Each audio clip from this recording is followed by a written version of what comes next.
Mula nang magtrabaho sa Abu Dhabi bilang tagaluto sa bahay, walang araw na hindi inisip ni Nori ang mga anak na nasa Pilipinas.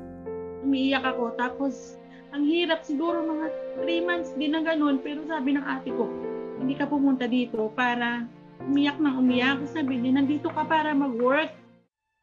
Maliliit pa kasi ang tatlo niyang anak noong mapilitang mag-abroad si Nori taong 2003. Walang trabaho noon ang kanyang asawa. Noong time na yun, wala po siyang stable job. Talagang minsan meron, minsan wala. Sa sugal lang kami umaasa, ganyan. Sabi ko, wala kaming kinabukasan ng mga anak ko. Dagdag pahirap pa kay Nori ang isang katrabaho sa Abu Dhabi na hindi niya kasundo.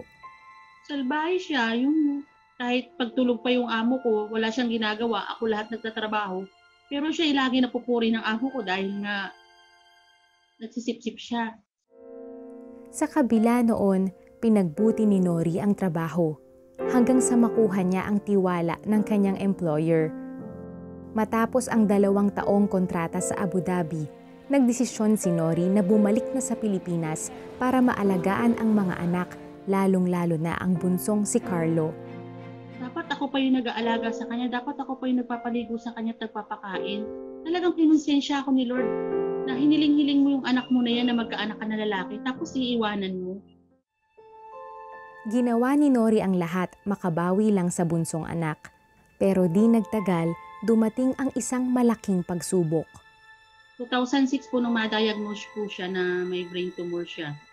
Sobrang sakit, halos talagang ikamatay ko nung malaman ko na may sakit siyang brain tumor. Kasi alam ko pag brain tumor, mamamatay, mawawala. Nagpabalik-balik sa ospital ang pamilya ni Nori dahil sa ilang beses na operasyon kay Carlo.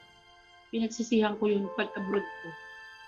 Kasi hindi ko siya nakasama pala ng matagal. Marami pa pangarap yung anak ko. Gusto niya pang mag-pilot. Sa pagkadesperado para sa buhay ng anak, Nagagalit ako kay Lord. Sabi ko, bakit binigyan mo kami ng ganito problema? Bakit yung anak ko pang pinakamamahal ko? After namin doon sa sa hospital na magdasal, hindi ko alam, may tao palang nakarinig. Nagpakilala siya, narinig niya raw ako na sumisigaw, na may malaking problema. Kaya sinundan niya ako. Sabi niya, alam mo ba na meron nga dyan yung anak niya, pilot na, pero nawala pa, sabi niya. Saka alam mo ba na ang buhay natin hiram lang? Hiram lang din buhay ng anak mo, hiram lang din ang buhay mo, na pwedeng bawiin ni Lord anytime. Sabi niya ganun sa akin. Parang doon ako nagising. Nagsisisi talaga ako, sabi ko, Lord, sorry. sa prosesong iyon, ipinadama ng Diyos kay Nori ang kanyang pag-ibig.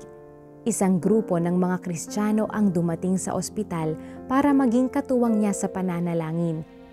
Doon nakilala ni Nori si Jesus na tagapagligtas at tanging pag-asa. At one time po na dinala na lang din po yung pa ako sa church na talagang sinuko ko kay Lord lahat. Umiyak ako ng umiyak. Humingi ako ng tawad sa lahat ng mga kasalanan ko. Unti-unting natanggap ni Nori ang kapalaran ng anak at ipinaubaya sa Panginoon ang mga problema. Sa loob ng 1 taon, sumailalim sa 8 operasyon si Carlo, pero naging kritikal ang lagay ng bata matapos magkaroon ng komplikasyon sa baga at kidney. Ramdam ko na mawawala na yung anak ko. Kasi nung pumasok ako sa ICU, kita ko yung anak ko, hirap na siya. Tumutulo yung luha niya.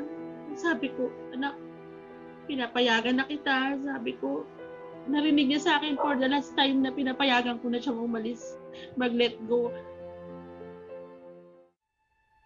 October 2007, pumanaw na ang bunso ni Nori. Talaga pong process talaga ni Lord kasi noong time na kung kukunin niya nung mas maaga, galit ako kay Lord eh. Inunti-unti ni Lord talaga na na matanggap ko muna bago niya kinuha. Sa kabila ng hinagpis, marami ang nakaalala at nagpadala ng tulong sa pamilya ni Nori. Naging daan na rin ang kanilang pagsubok para makakilala sa Diyos ang kanyang mister. Nung binigay ko yung buhay ko kay Lord, nagbago ang buhay namin. Sa Kanya kami dumepende. Sa Kanya kami umaasa. Nagpatuloy si Nori sa espiritual niyang paglalakbay at naging aktibo sa ministry hanggang sa siya'y makabangon. Nagbibigay kami ng food.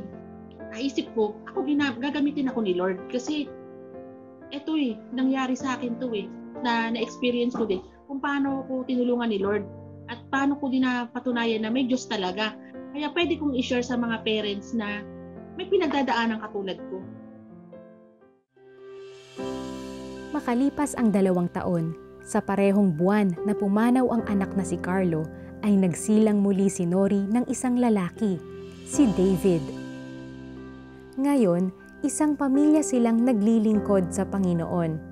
Hindi na rin kailangan pang mag-abroad ni Nori dahil nabiyayaan sila ng online business at catering service kahit na may pandemic. Ngayon, lahat ng ginagawa ko, talagang true prayer na kay Lord lagi sa Kanya. Sa Kanya dumadaan. Kumpara dati na wala akong Diyos, wala akong dasal-dasal, gaano, pero takot sa lahat ng bagay, magkasakit lang, di mo alam.